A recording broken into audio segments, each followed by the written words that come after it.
Next हम आज discuss करेंगे, कल हमने ईसीजी के बारे में डिस्कस किया। ये सारे पिक्चर आप लोगों को पीडीएफ में मिल जाएंगे, ठीक है। आप लोगों ने देखे तरीका क्या है पढ़ने का, यहाँ से समझनी है चीज़ें।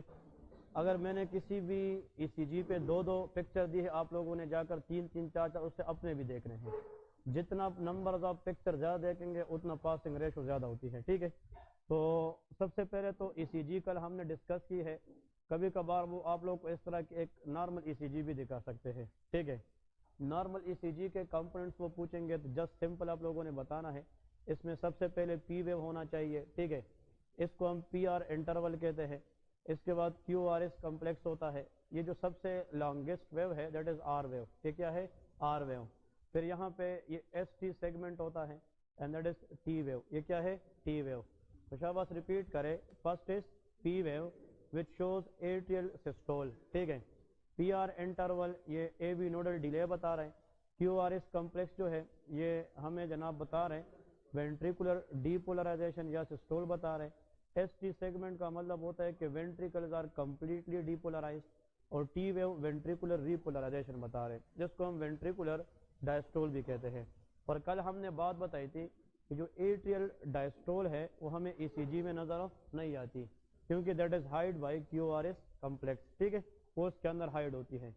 इस ईसीजी को देखे सबसे पहले तो आप इनकी कंपोनेंट्स को रीड करें कि आया सारी चीजें ईसीजी में है कि नहीं है।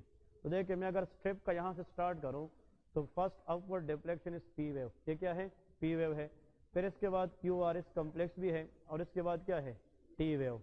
फिर दूसरा स्ट्रिप आता है, फिर पी वेव है, फिर क्यू आर एस कम्प्लेक्स है, फिर टी वेव है।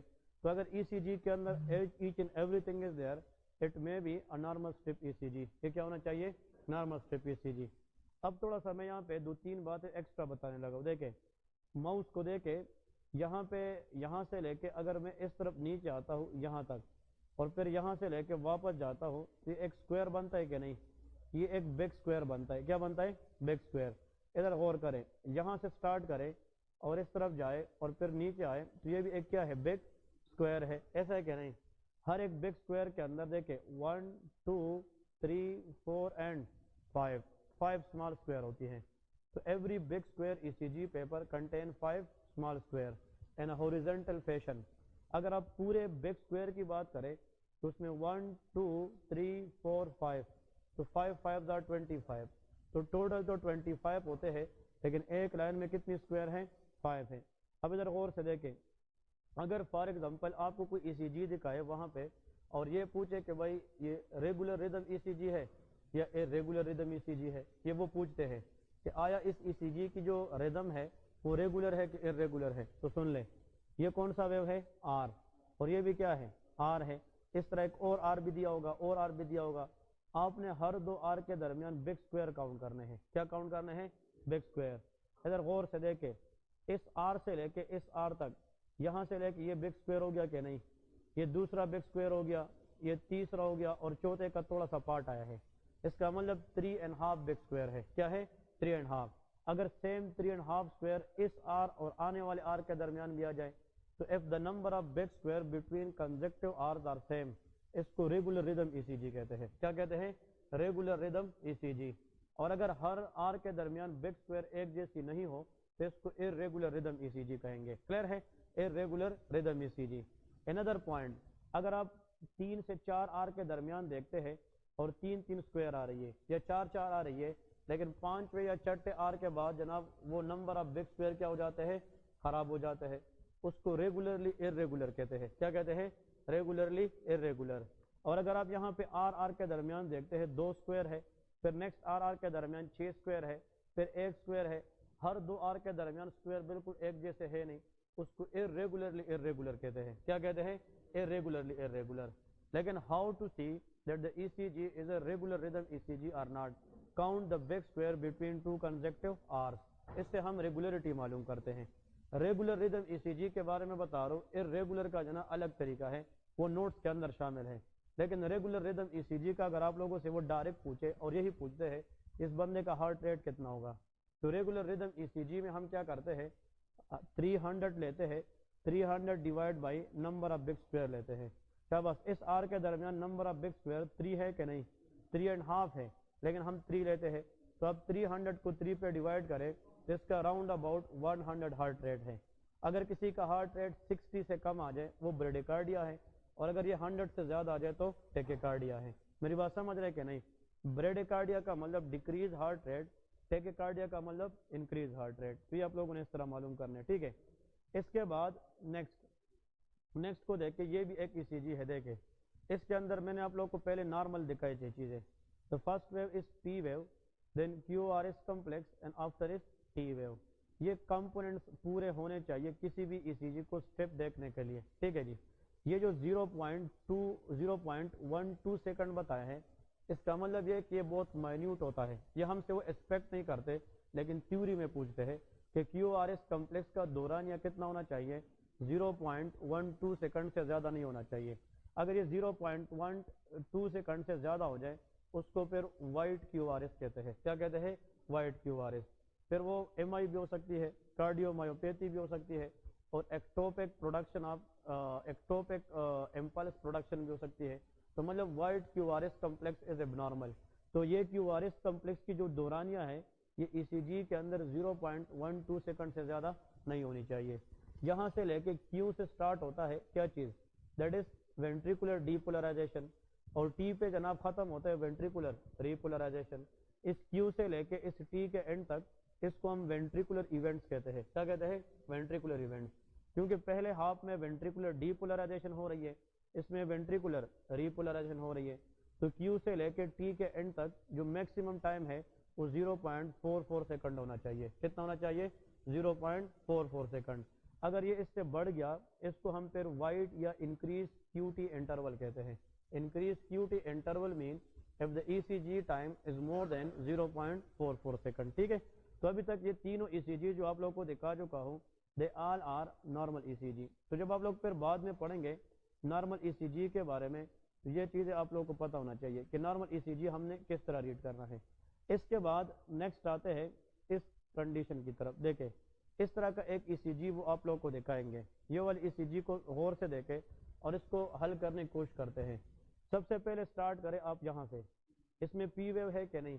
शाबाश। क्यू आर एस कम्प्लेक्स है, और इसमें टी वेव भी है। इसका मतलब all components of ECG are there. और इसके ये आर है के सारे के नहीं। अब याद रखें हर दो आर के दरमियान बिग स्क्वायर कितने हैं इसमें? देखें 1 2 3 4, ये बहुत क्लियर ईसीजी नहीं है, लेकिन अगर आप देख लें तो 5 से 6 बिग स्क्वायर आते हैं। कितने?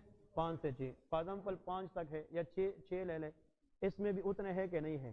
क्या बात, इसमें भी उतने हैं। तो रेगुलर रिदम है कि इरेगुलर है? रेगुलर रिदम ईसीजी है। अब जब रेगुलर रिदम ईसीजी है तो उसका हार्ट रेट कितना है? अगर इसमें 6 बिग स्क्वायर है तो हार्ट रेट कितना होना चाहिए? 300 डिवाइड बाई 6। तो ये कितना आता है? That is equal to 50। That is called sinus bradycardia. ये क्या होता है? Sinus bradycardia. साइनस इसको इसलिए कहते हैं कि impulse coming from S node, इसलिए पी वेव आ रही है। साइनस का मतलब नॉर्मल है, और normal pacemaker of the heart is S node. और जब इम्पल्स एस नोड से ए बी नोड की तरफ आती है तो कल मैंने बताया था इंटरनोडल पाथवेज के जरिए आती है। तो बीच में से एट्रिया की क्या होती है? कंट्रैक्शन, और वो हमें पी वेव की शक्ल में नजर आती है। तो अगर पी वेव मौजूद है तो रिदम साइनस है, और अगर उसमें रेट 60 से कम है तो वो फिर ब्रेडिकार्डिया है। क्या चीज़ है? ब्रेडिकार्डिया। आपसे वो पूछते हैं कि साइनस ब्रेडिकार्डिया क्या है, तो इसके ऊपर मैंने थोड़े से पॉइंट्स लिखे हैं, वो आप लोगों को मैं दूंगा क्लास के बाद। इससे पिक्चर ले ले या जो भी करे जाकर घर में रिपीट करें। Sinus bradycardia is a regular heart rate, regular rhythm in which the heart beat is slower than normal, less than 60 beat per minute. कितने से कम होना चाहिए? 60। इसके काजेस क्या है आपने बताने। Some time we don't know the exact cause. Idiopathic क्या होता है? Idiopathic. Hypothyroidism, hypothyroidism can cause sinus bradycardia. Hypothermia, जब टेम्परेचर कम हो जाती है, hypothermia can cause bradycardia. Endocarditis can cause sinus bradycardia. And even some drugs, calcium channel blocker का नाम सुना है कि नहीं? उससे भी CCB, calcium channel blocker, beta blocker, ये सारे के सारे क्या कराते हैं? ब्रेडिकार्डिया कराते हैं। बीटा ब्लॉकर का काम हार्ट रेट बढ़ाना है कि कम करना? कम करना है। तो अगर आप बीटा ब्लॉकर ज्यादा यूज करेंगे तो हार्ट रेट नॉर्मल से भी कम होगा। It can cause sinus bradycardia. आपसे सर पूछेगा what is the treatment of sinus bradycardia, तो your first question has to be depend upon the underlying cause. किसका काज क्या है, एंडोक्राइन काज है या फार्माकोलॉजिकल काज है, तो उसकी ट्रीटमेंट किस पर डिपेंड करती है, काज के ऊपर। लेकिन फिर भी अगर एक इंसान है उसका हार्ट रेट 30 से भी नीचे चला गया तो उससे हार्ट फेल होने के चांसेस ज़्यादा होते, तो हमने इमीडिएटली एक ऐसा ड्रग लगाना है जिससे हम हार्ट रेट को बूस्ट कर सके, दैट इज एट्रोपिन। क्या देते हैं, atropine. Atropine is the drug of choice for serious sinus bradycardia, याद रखें। फिर मैंने यहाँ पे थोड़ा सा इसके बारे में लिखा है कि एट्रोपिन की इनिशियल डोज कितनी देनी चाहिए, 0.5 mg। कितना देना चाहिए, 0.5 mg IV देंगे ताकि इसकी बायो अवेलेबिलिटी क्या हो, ज़्यादा हो। एवरी 3 to 5 मिनट तक वेट करते हैं और 0.5 mg 3 से 5 मिनट के अंदर दोबारा रिपीट करते हैं। और अब 0.5 mg अगर देते रहेंगे तो कितना डोज तक पहुंचेंगे, तो फिर एट्रोपिन ट्राई नहीं करते, वो मैक्सिमम 3 mg डोज होता है। कितना, 3। तो 0.5 mg पे स्टार्ट करते हैं और मैक्सिमम 3 mg डोज तक जाते हैं और 0.5 mg IV देते हैं for 3 to 5 minute. Slowly infusion से देते हैं और साथ में वाइटल साइन को देखते हैं, हार्ट रेट को देखते हैं। तो drug of choice for sinus bradycardia that is atropine. अब देखिए इसके अंदर एक और पॉइंट, इस ECG को देखते हैं। शाबाश। इस ECG में अगर आप लोग फोकस के साथ देखें, मैं यहाँ से स्टार्ट करवाता हूँ। देखें P वेव है कि नहीं, QRS कम्प्लेक्स भी है और ये क्या है, T वेव। ये क्या है बताते रहे, शाबाश। P wave, QRS complex, T wave है, एवरीथिंग इज देयर। अब ऐसा करते हैं, हर दो आर के दरमियान नंबर ऑफ बिग स्क्वायर एक जैसे है कि नहीं, ऑलमोस्ट एक जैसे है, तकरीबन 3 तक है, 3 या 4 तक है। तो 300 divide by 4 is equal to 75। कितना, 75 बीट पर मिनट। और नॉर्मल हार्ट रेट 60 से 100 होना चाहिए। तो दैट इज नॉर्मल और एबनॉर्मल, दैट इज नॉर्मल। इसको हम साइनस रिदम ECG कहते हैं, नॉर्मल साइनस रिदम ECG। इस बंदे का जो रिदम है वो ऐसे नोट से भी आ रहा है और उसका हार्ट रेट भी 75 है। तो 60 और 100 के दरमियान नॉर्मल है कि एबनॉर्मल है, ये नॉर्मल है। इसको देखते हैं, शाबाश। इस अगर आप QRS कम्प्लेक्स को देखें, ये जल्दी जल्दी आ रहे, क्लोजली आ रहे, रेगुलर रिदम है कि इरेगुलर है, शाबाश। रेगुलर रिदम और इरेगुलर, रेगुलर रिदम ECG। जब भी RR के दरमियान नंबर ऑफ बिग स्क्वायर एक जैसे हो, चाहे वो 2-2 हो चाहे 2-200 हो, वो कोई इशू नहीं है, लेकिन नंबर ऑफ बिग स्क्वायर एक जैसे होने चाहिए। तो इन सब में एक जैसे है कि नहीं, तो दैट इज 1.5, इतना है कि नहीं। तो 300 divide by 1.5 that is round about is equal to 200, या कोई 200 प्लस माइनस में होता है। तो हार्ट रेट ज़्यादा है कि कम है, बहुत ज़्यादा है। इसको साइनस टैकिकार्डिया कहते हैं। क्या कहते हैं, साइनस टैकिकार्डिया। इसमें अब इसको साइनस टैकिकार्डिया क्यों कहते हैं, वो वाली बात फिर बता रहा हूँ। यहाँ पे देखें, यहाँ पे P वेव है, QRS भी है, और ये कौन सा वेव है, T वेव। फिर दोबारा क्या है, P wave, QRS and T wave. If everything is there, just only the rate is high, that is called sinus tachycardia. अब sinus tachycardia के ऊपर थोड़ी सी मैंने बातें लिखी है, वो भी आप लोगों को मिल जाएंगे। Sinus tachycardia is a regular cardiac rhythm ECG in which the heart rate is faster than the normal, more than 100 beat per minute. इसकी काजेस फिजियोलॉजिकल भी है, इसकी काजेस पैथोलॉजिकल भी है। फिजियोलॉजिकल में एक्सरसाइज है, क्या है, एक्सरसाइज। जब इंसान एक्सरसाइज करता है तो हार्ट रेट इंक्रीज हो जाता है, और अगर हार्ट रेट इतना ज़्यादा हो जाए कि आप अपनी हार्ट बीट को फील करें, इसको पल्पिटेशन कहते हैं। क्या कहते हैं, palpitation. Feeling of own cardiac activity is known as palpitation.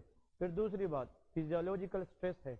आपका एग्जाम है, आप पे कोई ऐसी चीज़ आ रही है जिससे आपने स्ट्रेस लिया है, तो स्ट्रेस लेने से भी हार्ट रेट क्या होता है, ज्यादा होता है। तो physiological stress plus strenuous exercise both can cause tachycardia. इसके बाद पैथोलॉजिकल में fever, fever can cause increase heart rate. Number 2 dehydration, इंसान डिहाइड्रेट हो जाता है। What will happen to blood supply to the heart, increase या डिक्रीज, डिक्रीज। और decrease blood supply की वजह से हार्ट रेट ज्यादा होगी, इज अ कंपनसेटरी मैकेनिज्म ताकि कार्डियक आउटपुट क्या करे, इंक्रीज करे। तो डिहाइड्रेशन कैन कॉज टैकिकार्डिया, समझ रहे कि नहीं। Number 2 hyperthyroidism, T3 T4 hormone activate beta 1 receptor और इससे भी टैकिकार्डिया होता है। इसलिए हाइपरथायरायडिज्म में मैंने बताया था प्रोप्रानोल देते हैं, कहते हैं प्रोप्रानोल, ताकि हार्ट रेट को कम करे। नंबर 3 फियोक्रोमोसाइटोमा, फियोक्रोमोसाइटोमा के अंदर कैटेकोलामिन रिलीज होता है, epinephrine and norepinephrine, the act on beta 1 receptor increase the heart rate. Number next आप लोग लिख सकते हैं, हाँ जी, IBS इरिटेबल बाउल सिंड्रोम, उसमें इंसान को एंजाइटी होती है, anxiety factor in increase the heart rate. ये 3 से 4 में लिखे हैं, some are physiological causes, some are pathological causes. What is the treatment, treatment is depend upon the cause, but all the time the counter drug used to decrease heart rate is beta blocker. वो क्या होते हैं, beta. फिर beta blocker में Y चल सकता है, आप लोगों ने थोड़ा सा पढ़ के जाना है। Some are cardio selective, some are non cardio selective. Cardio selective वो है जो सिर्फ हार्ट पे काम करे, लाइक एल्टीनोल है, जेफनोल के नाम से आता है, ठीक है, बीटालोल है। और जो नॉन कार्डियो सेलेक्टिव है, इसके अंदर एस्मोलोल भी कार्डियो सेलेक्टिव है, उसमें प्रोप्रानोल आता है, टीमोलोल आता है, ये सारे आप लोगों को याद रखने हैं। ग्लूकोमा डिजीज का नाम सुना है कि नहीं, ये हम ऑप्थेल्मोलॉजी में पढ़ेंगे, उसमें टीमोलोल देते हैं। अगर हाई एल्टीट्यूड आ जाए, या फॉर एग्जांपल इसमें आता है जनाब एक एसिटाजोलामाइड देते हैं, ये एज अ डायूरेटिक भी हम इस्तेमाल कर सकते हैं। ये हम बीटा ब्लॉकर के अंदर यूज कार्बनिक एनहाइड्रेट इनहिबिटर है और ये इसी के साथ हम टीमोलोल इस्तेमाल करते हैं। फिर ऐसा बीटा ब्लॉकर बताया जो शॉर्ट एक्टिंग है और प्री ऑपरेटिव केस के अंदर देखकर बीपी कम करता है वो एस्मोलोल है। क्या है? एस्मोलोल। ऐसा बीटा ब्लॉकर बताए जिससे लिपिड प्रोफाइल डिरेंज होता है वो मेटोप्रोलोल है। Metoprolol can cause dyslipidaemia. वो क्या कहता है? डिस्लिपिडीमिया। ऐसा बीटा ब्लॉकर बताए जो हाइपोग्लाइसीमिया को मास्क कर सकती है, डायबिटिक पेशेंट के अंदर मास्क हाइपोग्लाइसीमिया करा सकती है, वो प्रोप्रानोल है। क्या है? प्रोप्रानोल। ये जो बातें बता रहा हूं ये चीज ध्यान में रखें, दैट में आपके एग्जाम एज वेल। अब इसको देखते हैं शाबाश। इस ईसीजी के अंदर ये कौन सी वेव है? हां जी, दैट इज पी वेव। ये क्या है? क्यूआरएस, ये टी है, फिर ये पी है, क्यूआरएस, ये टी है, तो सब कुछ है कि नहीं? लेकिन इसमें नंबर ऑफ बेक स्क्वायर 5 से बढ़ गए हैं। इसका हार्ट रेट अगर आप देखें तो कोई 50 आएगा, तो मतलब साइनस रिदम है लेकिन रेट क्या है? कम है, तो साइनस ब्रेडिकार्डिया। तो एक साइनस टैकिकार्डिया है और एक क्या है? साइनस ब्रेडिकार्डिया है। इस ईसीजी कभी कभार आती है and they are very very easy to understand. Just आप लोगों ने इसको फोकस के साथ इसको रीड करवाना है। इस ईसीजी में थोड़ा सा फोकस के साथ देखें। ये हां जी कौन सा वेव है? पी वेव है, क्यूआरएस कॉम्प्लेक्स है और ये ई वेव है। Everything is there, just number of big square between R is very high. तो इसका रेट ज्यादा मिलेगा कि कम? कम मिलेगा। Again that is sinus bradycardia. ये भी क्या हो सकती है? Sinus bradycardia. अब आते हैं इंपोर्टेंट ईसीजी की तरफ, very very important, that is heart block. ये क्या होते हैं? Heart block ECG. इसको थोड़ा सा देखते हैं कि हार्ट ब्लॉक की जो ईसीजी है वो हमें कैसे नजर आती है। देखिए इसमें आप लोगों ने यहाँ पे एक चीज याद रखनी है। हार्ट ब्लॉक से पहले चले एट्रियल फ्लटर को देखते हैं। एट्रियल फ्लटर की ईसीजी या एट्रियल ईसीजी हम कैसे नजर आती है? एक मिनट में थोड़ा सा इसको वापस ले जाऊं और यहाँ से ना देखें। ये ईसीजी तो आप लोगों ने ज़हन में याद रखनी है। एट्रियल फ्लटर की ईसीजी जरूर आती है एग्जाम के अंदर, ठीक है ना? एट्रियल फ्लटर की ईसीजी और एट्रियल फिब्रिलेशन की ईसीजी में क्या फर्क है? ये बहुत इंपॉर्टेंट है। एक एफिब है और एक एट्रियल फ्लटर है, दोनों में फर्क है ना? Both are atrial arrhythmias. ये दोनों क्या है? एट्रियल एरिथमियाज है। दोनों में फर्क जानेंगे लेकिन उससे पहले इसकी ईसीजी को देखते हैं। इसकी ईसीजी में आप लोग क्या नजर आ रही है? नंबर 1 जो एट्रियल फ्लटर है इसमें देखिए बहुत इंपॉर्टेंट। एट्रियल फ्लटर में अगर आप लोग देखें ये जो वेव है ना ये हमें पी जैसा नजर आ रही है लेकिन इसमें फिर पी है। इसका मतलब हम पिन पॉइंट नहीं कर सकते कि पी वेव है कि नहीं है। इसका मतलब ये है, लेकिन इस ईसीजी की खासियत है इसमें रेगुलर रिदम है कि इरेगुलर है? हां रेगुलर रिदम है। एट्रियल फ्लटर के अंदर जो रिदम है 90% रेगुलर होता है। क्या होता है? रेगुलर। लेकिन एट्रियल फिब्रिलेशन में इरेगुलर रिदम होता है। ये सबसे इंपॉर्टेंट पॉइंट है। एट्रियल फ्लटर कैसे जानेंगे? जो मैंने एग्जाम पास किया है एफसीपीएस में भी हमें क्वेश्चन है, इसके दो इंडिकेशन है। नंबर 1 इसमें जो रेगुलर रिदम ईसीजी होगी क्या होगी? रेगुलर। और हर दो आर के दरमियान multiple P wave like wave होगी। क्या होगी? Multiple P. क्या देखिए पी जैसा है कि नहीं है? फिर ये दोबारा पी वेव जैसा है, तो multiple P wave between R R having regular rhythm ECG is called atrial flutter. इसको एट्रियल फ्लटर कहते हैं। अगर आप लोग देखें तो इस वेव को अगर हम देखें तो हमें आर की जो दांत होती है आर की शार्ट जैसा अपीयरेंस नजर आ रहा है कि नहीं? इसको हम शार्ट अपीयरेंस भी कहते हैं या इसको हम कहते हैं फिब्रिलेटरी वेव। क्या कहते हैं? फिब्रिलेटरी वेव। फिब्रिलेटरी से कहते हैं कि फिब्रिलेशन है। क्या है? Fibrillation. What is the dangerous point of atrial fibrillation? ये एग्जाम में आता है। थोड़ा सा कहानी सुने और माइंड में रखें। लेफ्ट एट्रियम अपना ब्लड देती है लेफ्ट वेंट्रिकल को by the help of mitral वाल। कौन सा वाल? माइट्रल वाल। लेकिन माइट्रल वाल स्टीनोसिस के चांसेस यंग एज में ज्यादा होती है। अगर माइट्रल वाल नैरो हो जाए तो लेफ्ट एट्रियम से ब्लड नीचे नहीं आएगी, तो लेफ्ट एट्रियम के अंदर ब्लड प्रेशर के चांसेस ज्यादा होंगे और जब ब्लड प्रेशर होगी तो वहां पे रिदम खराब हो जाएगी। और the most common cause of atrial Flutter that is mitral stenosis. तो एट्रियल फ्लटर और एट्रियल फिब्रिलेशन दोनों के अंदर पहले से पेशेंट को कोई वाल्वुलर हार्ट डिजीज अगर होता है तो माइट्रल स्टीनोसिस है। क्या चीज है? Mitral stenosis. इसमें क्या होता है कि एट्रिया के अंदर ब्लड प्रेशर के चांसेस ज्यादा होती है और जहां पे ब्लड ज्यादा देर तक खड़ा हो सकता है तो वहां पे क्लॉट के चांसेस क्या होते हैं? ज्यादा। तो एट्रियल फ्लटर और एट्रियल फिब्रिलेशन दोनों के अंदर थ्रोम्बो एम्बोलिज्म हो सकती है। क्या हो सकती है? Thrombo embolism. और अगर यहां से अगर कोई पीस जो है एम्बुलेंस जो है वो डिटेच होकर लेफ्ट वेंट्रिकल में आए तो एओर्टा के जरिए पे जाकर ब्रेन के वेसल को ब्लॉक कर सकता है कि नहीं? तो this patient may develop what? Stroke. इनमें क्या हो सकता है? स्ट्रोक हो सकता है। इसलिए एट्रियल फ्लटर और एट्रियल फिब्रिलेशन दोनों के अंदर हम एंटीकोगुलेंट थेरेपी स्टार्ट करते हैं। क्या स्टार्ट करते हैं? एंटीकोगुलेंट। क्लोपिडोग्रेल दे सकते हैं, एस्पिरिन दे सकते हैं और यस ये हम इसके देते हैं ताकि जो क्लॉट है वो ना बने और स्ट्रोक के चांसेस क्या है? कम रहे। ठीक है। इसमें हम एंटी एरिथमिक मेडिकेशन देते हैं। क्या देते हैं? Anti arrhythmic. प्रोकेनामाइड देते हैं। कौन सा देते हैं? प्रोकेनामाइड। ये नाम सुना है कि नहीं? पेनिटोइन देते हैं, प्रोकेनामाइड देते हैं। These are class 1 antiarrhythmic medication. लेकिन प्रोकेनामाइड अगर कोई ज्यादा यूज करे it can cause SLE like symptom. ठीक है? कहते हैं एसएलई लाइक सिम्पटम, जिसको हम बटरफ्लाई या मेलर रेस कहते हैं। क्या कहते हैं? बटरफ्लाई या मेलर रेस। ये इसके साथ मैंने डिस्कस की है। अमायोडेरोन भी दे सकते हैं, वो क्लास 4 एंटी एरिथमिक मेडिकेशन है। अमायोडेरोन अगर कोई बंदा ज्यादा यूज करे it may can cause hyper या हाइपोथायरायडिज्म। ठीक है? वो अमायोडेरोन है। अब इधर पे दो तीन बातें। फिर तक में मोस्ट इंपोर्टेंट चीज है वो कौन सा पैटर्न है? शाबाश, शॉर्ट पैटर्न है। कौन सा है? शॉर्ट पैटर्न है। इसमें यहाँ पे पॉइंट है 2 क्या लिखा है? शाबाश, इसमें क्या लिखा है? 2:1 या इसमें जनाब लिखा है 3:1 इज टिपिकल। अब इसमें थोड़ा सा मैं बता रहा हूं what is 2:1 and what is 3:1। अब सुन ले, ये कौन सा वेव है? ऐसा आर वेव। ये भी क्या है? आर वेव है। इस आर वेव के दरमियान देखें फॉर एग्जांपल ये अगर एक आर है ये दूसरा आर है तो इसके दरमियान नंबर ऑफ वेव जो है वो कितनी आ रही है? 2। इसका मतलब कि एक आर और दूसरे आर के दरमियान दो वेव है, इसको 2:1 कहते हैं। क्या कहते हैं? 2:1। अगर यहाँ पे इस तरह ये शॉर्ट अपीयरेंस 3 होती तो उसको 3:1 कहते हैं। क्या कहते हैं? 3:1। तो जितना नंबर ऑफ वेव्स बिटवीन आ रही है उसको हम 2, 3 या 4 में ले रहे हैं और बाद में जनाब एक उसके साथ आर डाल रहे हैं। क्लियर है? अब यहाँ पे इसके अंदर जो इसकी मेन पॉइंट है इसकी हार्ट रेट ज्यादा है कि कम है? शाबाश, हार्ट रेट। इसका हार्ट रेट कितना बनेगा? इसमें देखें 1 2 3 पूरा नहीं है, 1 2 ये 3 पूरा नहीं है, मतलब 100 से थोड़ा सा ज्यादा हो सकता है, 110 120 लेकिन 100 to 110 हो सकता है। तो टेकिकार्डिया है। और एरिथमिया जो है it may B tachycardia it may B bradycardia. ये भी याद रखें एरिथमिया होती है इसमें टेकिकार्डिया हो सकती है और ब्रेडिकार्डिया हो सकती है। ठीक है? इसके साथ ये वाली जो एक एरिया है ये भी डिस्कस करते हैं ताकि आप लोग इसको देखें। देखिए इस ईसीजी को देखें और इसका हमने कमेंट पास करना है। इस ईसीजी को देखते हैं कि ये जो ईसीजी है इसमें क्या चीज नजर आ रही है? ये रेगुलर रिदम है कि इरेगुलर है? ये हां जी कहां पे जो कहते हैं रेगुलर इरेगुलर है? चलिए ये रेगुलर है कि नहीं? और ये क्या है? फिर ये क्या है? ये क्या है? रेगुलर है। इसका मतलब अगर आपको 4 से 5 रेगुलर के बाद रेगुलर आ रहा है तो ठीक है, लेकिन एक दफा रेगुलर आने पे हम रेगुलर नहीं कह सकते जब तक स्ट्रिप के वो कम से कम 3 से 4 दफा रिपीट ना हो जाए। ये तो कभी कभार एक्टॉपिक इंपल्स वगैरह हो सकती है या पोजीशन चेंज वगैरह हो सकती है, तो मतलब this is just for me regular rhythm ECG. ज्यादा ये रेगुलर रिदम में जा रही है, लेकिन अगर ये स्ट्रिप आगे गई और आखिर में जनाब इस तरह पे रेगुलर आ गई और 2 से 3 से बढ़ गई तो फिर रेगुलर इरेगुलर बताना है। ठीक है जी? एक पे हम नहीं बताएंगे कि रेगुलर इरेगुलर है। हां जी ओके। A50 जो इसी आ रहा हूं उसी तरह बता रहे।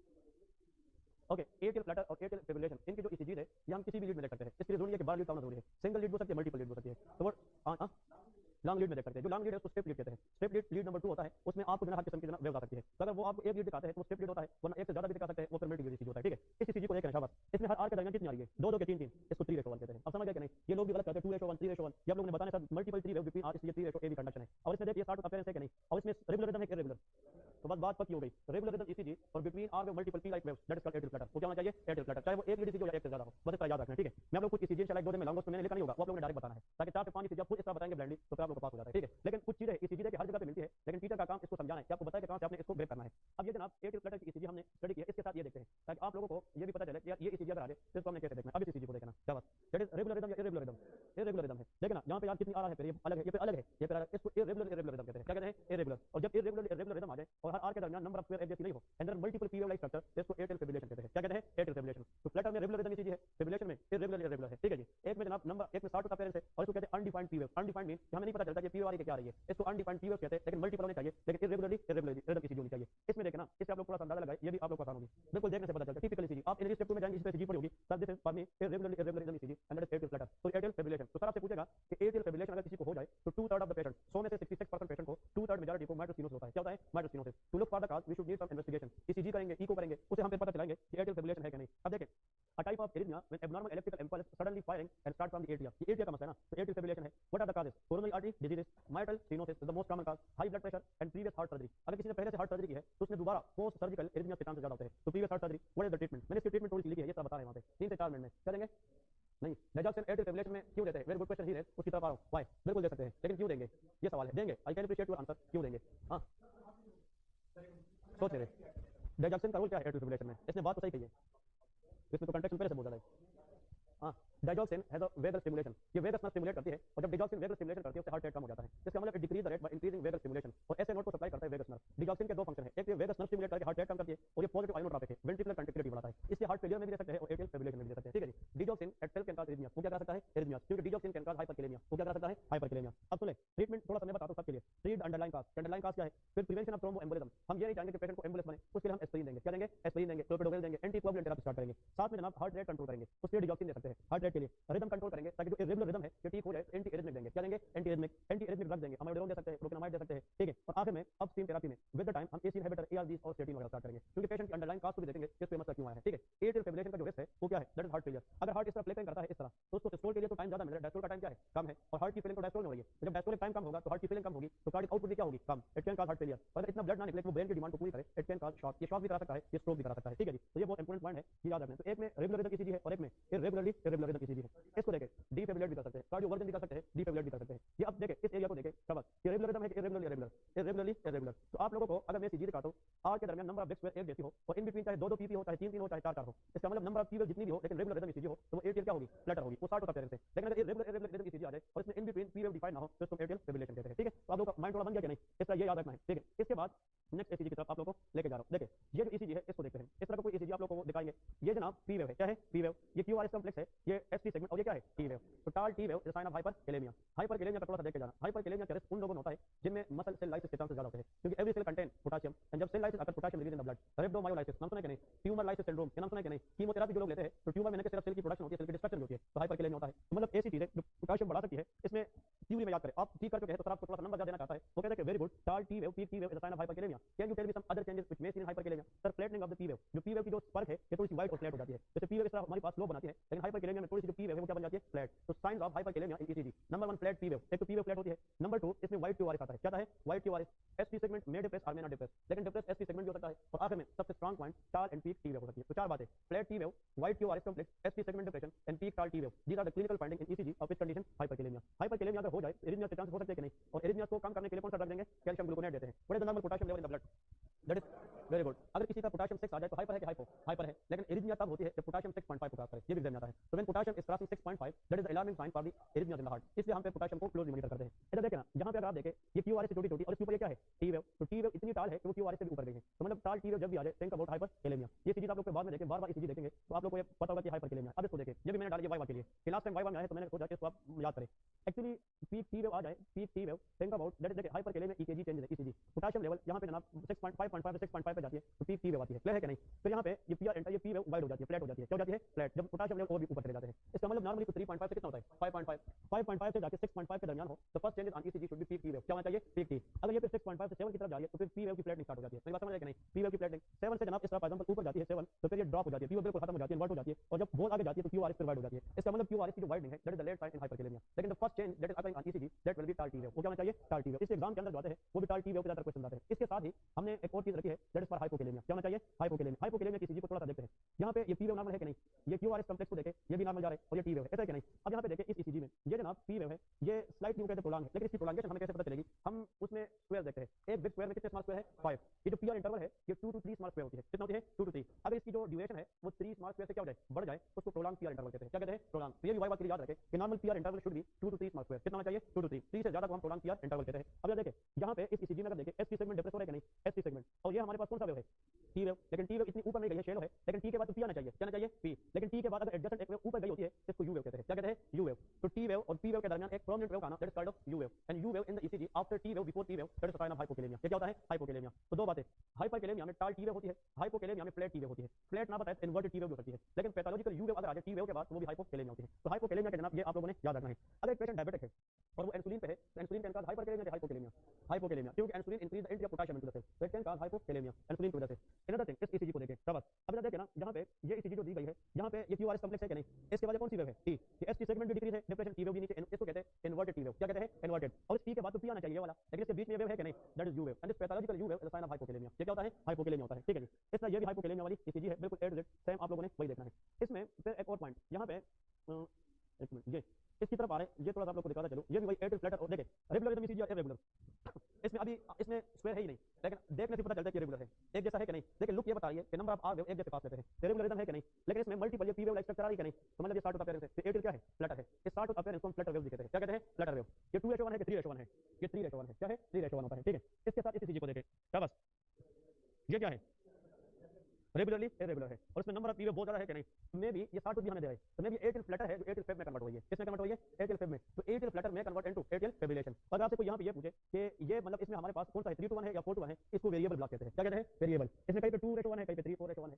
तो वेरिएबल ब्लॉक का मतलब कि रिदम जो है वो रेगुलर नहीं है, तो एटिल फेब की तरफ बात जा रही है, ठीक है जी। नेक्स्ट ये कौन सा, ये अभी आप लोग ये बताएं, एक मिनट उधर से आगे बताएगा, ये रेगुलर है कि इरेगुलर है, हाँ जी ये इरेगुलर ईसीजी है, देखिए ये अलग है, तो एटिल फेब है कि एटिल फ्लैटर है, ये फेब है एटिल फिब्रिलेशन। देखने से ईसीजी का तो डायग्नोस करने से 10 में से 5-6 नंबर मिल जाते हैं पासिंग रेशो। पहले एनालिसिस स्टेप 2 में 200 में से 140 लेने होते थे, फॉर एग्जांपल जो 400 में से 380 वगैरह होते हैं 70%, अभी तो स्टेट पावर 50% है। और जो नम्स के क्वेश्चन है ना वो अल्लाह पाक का शुक्र है मैं बहुत करीब से जानता हूं, जो चीज पढ़ेंगे वही एग्जाम में आएगी, नम्स वाले एग्जाम लेंगे और इतना तंग भी नहीं करते। एनालिसिस स्टेप 1 अभी हुआ है, ये प्रीवियस स्टेप 1 से काफी डिफरेंट आप लोगों को पता होगा, तो इंशाल्लाह analysis step 2 will be very very easy, ठीक है जी, तो इंशाल्लाह सारे पास हो जाएंगे, ठीक है। कौन सा देखिए नम्स वाले जो होते हैं वो एक स्टेशन के पहले देते हैं 10 नंबर, अभी भी 10 देंगे, 200 नंबर होंगे 20 स्टेशन 100 पे पास होता है, ठीक है ना। अगर वो 20 देंगे तो फिर 400 नंबर का पेपर होगा, ये 400 पीएमसी की तरफ से था, लेकिन अभी नम्स वाले अगर लेंगे तो वो मोस्टली 10 नंबर देंगे, ठीक है ना। लेकिन ये 400 में से 200 लेने हैं या 200 में से 100 लेने हैं, बात वही बन जाती है, ठीक है ना, इंशाल्लाह पास होगा। नो नो नो नो यार देखिए मुझे बिलीव है कि जब आप लोग पढ़ते आहिस्ता आप लोग के अपने ऊपर कॉन्फिडेंस आ जाती है, इंशाल्लाह थोड़ा बहुत आप समझ आए, फिर तो ये पता नहीं था कि स्टार्ट कहां से लेंगे, ठीक है ना, तो आप विद द टाइम पढ़ेंगे इन दफा इंशाल्लाह पास हो जाएंगे, ठीक है ना। अब इधर देखिए शाबाश, ये भी रेगुलर है कि इरेगुलर है, ये रेगुलर है तो मतलब फ्लैटर है ना, इसका मतलब ये पी वेव डिफाइंड नहीं है, पता नहीं क्या टी है कि पी आ रही है, क्योंकि और इसके बाद है ना तो नो पी वेव, मतलब मल्टीपल पी वेव बता सकते हैं लेकिन डेफिनेटली पी वेव ये नहीं है। और कौन सी वेव आ रही है फ्लैटर वेव आ रही है, तो एटिल फ्लैटर। अब देखें क्या ये 2:1 है कि नहीं है, इसमें हर आर के दरमियान 2-2 है और इसमें 3-3 है, और ये मैं सब समझाता आप लोग, ये लास्ट में किसी पूछा था वो फिर वहां पे ब्लैंक हो गया। ये मतलब ये है कि how the heart is faster beat, कितना बीट ज्यादा कर रही है, जितना ये नंबर कम होगा उतना आर को करीब आएंगे, उतना रेट ज्यादा होगा, तो इसका मतलब ये 4:1 3:1 2:1 इसका मतलब number of P wave between are आपको कहते हैं, ठीक है जी, इस तरह याद रखना है। ये देखिए रेगुलर है कि इरेगुलर, इरेगुलर है और इसमें पी वेव का कोई पता चल रहा है, तो no distinct P wave and that is irregular ECG and that is atrial fibrillation. क्या होता है एटिल फिब्रिलेशन होता है, ठीक है। एटिल फ्लैटर और एटिल फिब्रिलेशन में ज्यादा क्वेश्चन आते हैं, ठीक है। इस ईसीजी को थोड़ा सा देखें और फिर मुझे बताएं शाबाश मैं समझाता हूं। ये कौन सा वेव है पी वेव, इसके बाद क्यूआरएस है कि नहीं, ये भी याद रखें क्यूआरएस हमेशा ऊपर नहीं होता, कुछ लीड के अंदर ये डाउनवर्ड होता है, मतलब वो डिपेंड करता है कि हार्ट को कौन सा लीड किस डायरेक्शन से देख रहा है, तो सम लीड है अपवर्ड क्यूआरएस, सम है डाउनवर्ड क्यूआरएस, ठीक है ना, लेकिन ये नॉर्मल है, लेकिन क्यूआरएस तो है कि नहीं, नहीं ये हम नहीं गलत लगाती है, कुछ इस रोटेट वेक्टर की शक्ल में आता है, ये हार्ट की शेप ऐसी है कि कुछ फ्लूइड उसको ऊपर से देखते कुछ नीचे देखते तो उसमें वो जो है ना वो चेंज हो जाती है, लेकिन ये गलती नहीं होती, डिफेक्ट नहीं होता। अब ये देखिए शाबाश, यहाँ पे ये क्यूआरएस के बाद टी है कि नहीं, और ये क्या है फिर इसके बाद क्यूआरएस है नहीं है, फिर ये कौन सा है पी, फिर क्यूआरएस है कि नहीं, लेकिन पीआर इंटरवल प्रोलॉन्ग है कि नहीं, ये भी है, ये क्यूआरएस थोड़ा सा वाइड हो रहा है, क्या है वाइड, फिर यहाँ पे पी के बाद दूसरा क्यूआरएस जल्दी है नहीं है, इसका मतलब कि पी वेव के बाद डायरेक्ट क्यूआरएस आना चाहिए, ऐसा है कि नहीं, लेकिन यहाँ पे पी के बाद क्यूआरएस हो नहीं है, फिर क्यूआरएस के बाद टी भी नहीं है, फिर पी आ रही है, इसका मतलब कि पी जो है वो क्यूआरएस को फॉलो नहीं कर रही है, इसका मतलब ए बी नोड के अंदर कंप्लीट ब्लॉक है, एटी अपना कंट्रैक्ट करिए वेंट्रिकल अपना कंट्रैक्ट करिए, जब एटी और वेंट्रिकल इंडिपेंडेंटली कंट्रैक्ट करे and that didn't follow each other, इसको थर्ड डिग्री हार्ट ब्लॉक कहते हैं, क्या कहते हैं थर्ड डिग्री हार्ट ब्लॉक। इसके कुछ ईसीजी जो है आप लोग को और भी दिखाता हूं, देखिए हां ये आप लोग को मिलेगी, ये जो अभी जितनी सीरीज दिखा चुका हूं विद इन 5 मिनट में ग्रुप में फोल्डर में भेजता हूं, ठीक है ना, क्या उधर से देख लेना घर में जाके, और फिर आप लोग का 2 दिन के बाद इसमें टेस्ट होगा, मैं विदाउट लेवलिंग ईसीजी लाऊंगा और आप लोगों ने बताना गलती करोगे फिर ठीक करेंगे, फिर गलती करेंगे फिर ठीक करेंगे, तो इंशाल्लाह इस दफा आप लोग इस तरह अपने आप को क्रैक कर लेंगे, ठीक है हां जी ठीक है। अब जरा देखें इसमें ये ओके, नेक्स्ट इसमें जो ईसीजी आ रही है ये अभी हमने डिस्कस किया है, ये हार्ट ब्लॉक है, इसको देखें शाबाश, ये भी बहुत काम आती है ब्रेन के अंदर, इस ईसीजी को देखें रेट कितना है ये मतलब 300 तक है मेरे ख्याल में, 250 या 300 तक, 150 मतलब 150 से मतलब देखिए तो ये जनाब इसमें रेगुलर रिदम है कि रेगुलर है, रेगुलर रिदम है। ये सुप्रावेंट्रिकुलर टैकिकार्डिया से होता है कि यहाँ पे जनाब देखिए इसमें जस्ट 1 पीपी आ रही है, फील लाइक स्ट्रक्चर है लेकिन डिफाइंड नहीं है, रेगुलर रिदम है, रेट ज्यादा होता है। इसको कंपेयर करते हैं इस ईसीजी के साथ, लाइक आप लोग इसमें और इसमें क्या नजर देखिए सेम आप लोग को पी जैसा एक स्ट्रक्चर नजर आ रहा है कि नहीं, फिब्रिलेशन और फ्लटर के अंदर number of P wave like आ रहे हैं, no different of P wave, लेकिन इसमें पी वेव आ रही है, ये पी वेव है कि नहीं, ये पी वेव आ रही है लेकिन जल्दी जल्दी आ रही है। तो पी वेव का आना ऐसे नोट सिंपल सा एटिया का मतलब वेंट्रिकल एटिया, ये वेंट्रिकल के ऊपर का मसला है, ये सुप्रावेंट्रिकुलर क्या है टैकिकार्डिया, इसमें रेगुलर रिदम होता है, क्या होता है रेगुलर रिदम, लेकिन इसका रेट क्या होता है ज्यादा, इसमें क्यू आर एस छोटा होता है, नेरो होता है और इसमें एक पी वेव आती है बीच में से सुप्रावेंट्रिकुलर टैकिकार्डिया के अंदर। इसको देखे यहाँ से अब इसको देखिए वही सेम ईसीजी है कि नहीं, इस तरह का ईसीजी आता है कि नंबर ऑफ आर बहुत ज्यादा होगी, रेगुलर रिदम है इरेगुलर, रेगुलर रिदम है लेकिन इसमें एक पी बहुत ज्यादा आता है, एक ठीक है, अगर एक से ज्यादा हो जाए ना तो ये फिर एट फ्लटर की तरफ जा रही है, किसकी तरफ जा रही है, तो ये चीजें मिला के एक पी वेव का आर के दरमियान आना बहुत ज्यादा हार्ट रेट होना, ये सुप्रावेंट्रिकुलर टैकिकार्डिया है। आप जिधर भी ये फार्मूला अप्लाई करेंगे ठीक चलता है, और अगर आर के दरमियान नंबर ऑफ स्क्वायर एक जैसे लेकिन मल्टीपल पी लाइक स्ट्रक्चर है तो फिर क्या है एटीएल फ्लटर है, और अगर आर के दरमियान एक जैसी स्क्वायर नहीं है तो एटीएल फिब्रिलेशन है। बस मतलब ये चीज आप लोग याद रखना, ठीक है, ये हैंड याद रखना। सुप्रावेंट्रिकुलर टैकिकार्डिया के अंदर हम बीटा ब्लॉकर देते हैं और एंटी रिदमिक मेडिकेशन देते हैं, ये भी टाइप ऑफ एरिथमिया लेकिन एडिनोसिन ड्रग आपका है, इसमें क्या देंगे adenosine, adenosine is anti rhythmic, ये क्या है एंटी रिदमिक है। प्लीज चार बात याद रखें वाई के लिए, एरिथमिया को डील करने के लिए हमें चार ग्रुप की मेडिसिन आनी चाहिए। एक का नाम है सोडियम चैनल ब्लॉकर, कौन सा सोडियम चैनल, उसको क्लास 1 कहते हैं, क्या कहते हैं क्लास 1। एक को कहते हैं बीटा ब्लॉकर, इसको क्लास 2 कहते हैं। एक होता है पोटेशियम चैनल ब्लॉकर, इसको क्लास 3 कहते हैं। और एक होता है कैल्शियम चैनल ब्लॉकर, इसको क्लास 4 कहते हैं। ये बात समझ रहे कि नहीं, फिर से सुन ले, class 1 drug is sodium channel blocker, class 2 is beta blocker, class 3 is potassium channel blocker और class 4 is calcium channel blocker. Sodium channel blocker में बेस्ट एग्जांपल प्रोकेनामाइड है, क्या है प्रोकेनामाइड है, और सबसे बेस्ट एग्जांपल इसके अंदर एक और ड्रग है वो हम मलेरिया में यूज करते हैं क्विनिडीन, कौन सा क्विनिडीन, ये सिंकोनिज्म भी कराता है। तो क्विनिडीन ये सवाल आता है, क्विनिडीन ये टिनाइटिस कराता है, वर्टिगो कराता है, इसको सिंकोनिज्म कहते हैं। तो प्रोकेनामाइड प्लस क्विनिडीन और इसके साथ अगर किसी ने याद करना है प्रोपापिनोन और मेग्जिलेटिन, ये क्लास 1 में आते हैं। क्लास 2 में बीटा ब्लॉकर है प्रोप्रानोलोल, एस्मोलोल, मेटोप्रोलोल, ये तो पता है कि नहीं, एटिनोलोल, ये आप लोगों को याद रखना है। फिर क्लास 3 में आ जाए पोटेशियम चैनल ब्लॉकर, उसके अंदर एक ड्रग है अमायोडेरोन, कौन सा ड्रग है अमायोडेरोन। अमायोडेरोन के बाद आई लिखे पहले I B U T A L I D E ibutilide, कौन सा ड्रग है ibutilide, I B U T A L I D E ibutilide, ये ड्रग है। फिर नेक्स्ट देखिए डी ओ एफ ई दो फीटालाइड, दो फीटालाइड एक ड्रग है पोटेशियम चैनल ब्लॉकर है। और एक इसमें आता है S O T A L O L sotalol, sotalol ये ड्रग है, ये भी पोटेशियम चैनल ब्लॉकर में आता है। तो कितने ड्रग बता दिए चार, वेरी गुड। फर्स्ट इज अमायोडेरोन, ऊपर ए लेके बड़ा ए, फिर दूसरा ड्रग कौन सा है आई ब्यूटालाइड, तो आई लेके ए के बाद आई लेके, फिर क्या है डी दो फीटालाइड तो डी लेके, और आखिर में एस सोटालोल एड नमूने के एड ए आई डी एस एड याद रखना है। तो ये एड जो है ये पोटेशियम चैनल ब्लॉकर होते हैं, ठीक है। और फिर बताओ एक दफा अमायोडेरोन आई ब्यूटालाइड दो फीटालाइड एंड सोटालोल, ठीक है, ये तीन जो है ये पोटेशियम चैनल ब्लॉकर होते हैं, ठीक है। आखिर में आपसे वाइवा में पूछेगा कि अमायोडेरोन का इनिशियल साइड इफेक्ट क्या है, रेटिनल पिगमेंटेशन कराता है, ये ब्लरिंग ऑफ विजन कराता है, रेटिनल पिगमेंटेशन हैप्टीन वगैरह डिपोजिशन कराता है, it can cause blurring of vision. और इसका जो लॉन्ग टर्म साइड इफेक्ट है तो ये आइदर हाइपरथायराइडिज्म या hypothyroidism, even amiodarone can cause lung fibrosis, ये क्या करता है लंग फाइब्रोसिस। हां जी, फोर्थ नंबर कैटेगरी कौन सी बताइए, वेरी गुड, उसमें वेरापामिल और डेल्टियाजम, याद है कि नहीं, वेरापामिल और डेल्टियाजम ये दोनों हम देते हैं, कैल्शियम चैनल ब्लॉकर देते हैं। कैल्शियम चैनल ब्लॉकर का साइड इफेक्ट पेरिफेरल एडिमा है, क्या है पेरिफेरल एडिमा, ये वेरोडायलेशन कराते हैं तो उससे एंकर एडिमा पेरिफेरल एडिमा होती है।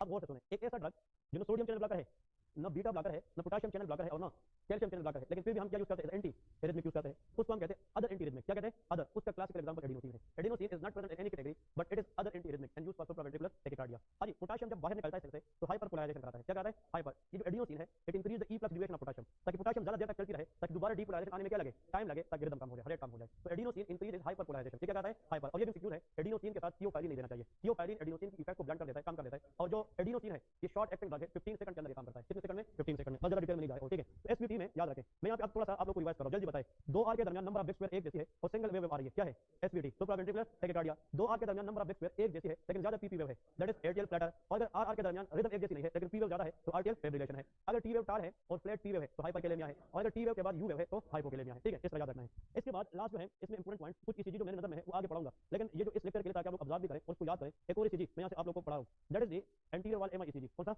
एंटीरियर वॉल एमआई, इस तरह ईसीजी आती है, इसको कहते हैं मल्टी लीड ईसीजी, ज्यादा लीड में, ठीक है ना। अब देखिए इन लीड के साथ लिखा है V1 V2 एंड V3, फिर यहां पे V4 V5 एंड V6, ये AVR AVL AVF एंड 1 2 3 ये 12 लीड ईसीजी है, क्या है 12 लीड ईसीजी है, बड़ा हो गया कि नहीं। ये जो V1 से लेके V6 है इसको हम चेस्ट लीड कहते हैं, क्या कहते हैं चेस्ट लीड। बातों का आजकल जो नई ईसीजी आई है उस पहले का होता है C1 C2 C3, chest 1 chest 2 इस तरह का होता है, ठीक है। अब देखिए यहां पे ये क्यूआरएस है कि नहीं, लेकिन यार ये एसटी सेगमेंट एलिवेट है कि नहीं, एलिवेट है। एसटी सेगमेंट एलिवेशन अगर आ जाए और साथ में कार्डियक मार्कर वगैरह भी रेज हो तो फिर ये एसटी एलिवेशन एमआई हो सकती है, ठीक है ना। अब देखिए यार जब मैं ईसीजी को देखता हूं मेरी पहली नजर इन चीजों पे जा रही है, ये पे जा रही है कि नहीं, तो मतलब ये है अब इसको कौन सा इशू है, क्या बात V1 इसमें देखे ये ऊपर जा रही है, इसको अब इसको चेंज करिए ऊपर की तरफ जा रही है, ये जो है ये बहुत ज्यादा है और ये भी बहुत ज्यादा है, लेकिन ये जो एसटी है ना ये वाला अब ऊपर की तरफ जाने वाला है लेकिन ज्यादा गया नहीं है। ये तो आर की पीक है कि नहीं, ये आर से ऊपर गई है बहुत ज्यादा, V1 में भी V2 में भी और V3 में भी। प्रोमिनेंट एसटी सेगमेंट एलिवेशन हमें V1 से लेकर V4 के दरमियान नजर आ रही है, दैट इज विच वाला एमआई एंटीरियर वाला एमआई। एंटीरियर वाला एमआई के अंदर कौन सी आर्टरी ब्लॉक होती है लाडा, लेफ्ट एंटीरियर डिसेंडिंग आर्टरी, ठीक है। और एमआई की ट्रीटमेंट मैंने आपको बताई थी, मुंह ना याद रखना है और इस पेशेंट को हम साथ साथ में मॉनिटर करते रहते हैं। अब ये जो V6 है इसमें ये नीचे है, देखिए ये है ऊपर जा रही है लेकिन ये नीचे इतना इस तरफ नहीं है ना, तो V6 V5 में अगर नहीं है तो हम एवीएल भी चेक करते हैं, यहाँ पे एवीएल पे तो नहीं दिखा है ना, तो एवीएल के लिए हम लेटरल वाले एमआई देखते हैं और एवीएफ के साथ हम 2 3 के अंदर क्या देखते हैं इंफीरियर वाले एमआई देखते हैं। देखिए इधर एक और चीज एमआई के मैंने कोई और चीज भी निकाली है वो आप लोगों को पढ़ाऊंगा, इसको देखें। इसमें अगर आप देखें तो प्रोमिनेंट ये है कि नहीं, प्रोमिनेंट, बिल्कुल प्रोमिनेंट आप लोग को दिख रही है। ये कौन सा लीड है? V2 और ये हाँ जी V3। अब ऐसा नहीं है कि आप है कि ये V5 है, ये भाई V2 जा रहे हैं, V5 इधर से आ रहे हैं।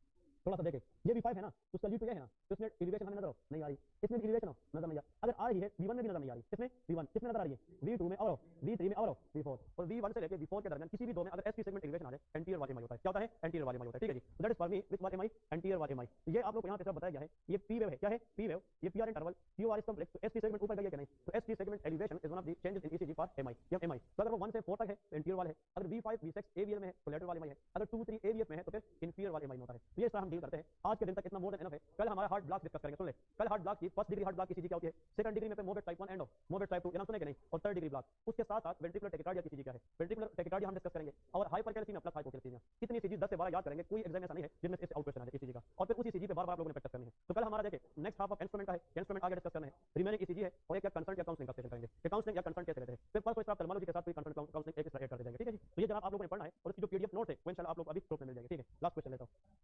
Okay, sinus tachycardia SVT, very good. SVT के अंदर हमें जस्ट क्यूआरएस कॉम्प्लेक्स नजर आ रही है, उसमें फ्रॉम एक वेव क्यूवेव नजर आ रही है, लेकिन साइनस टैकिकार्डिया में क्यूआरएस के बाद टी भी होनी चाहिए। क्या होनी चाहिए? टी। उसमें पी भी है, क्यूआरएस भी है और टी भी है। मेरी बात समझ रहे? आप साइनस टैकिकार्डिया देखें तो उसमें इंपल्स टू साइनस ऐसे नोट आ रही है, तो पी वेव भी है, क्यूआरएस भी है और टी वेव भी है, लेकिन एसवीटी के अंदर जो है हमारे पास प्रोमिनेंट जो टी वेव है वो नहीं आ रही है। ठीक है जी, वो इसमें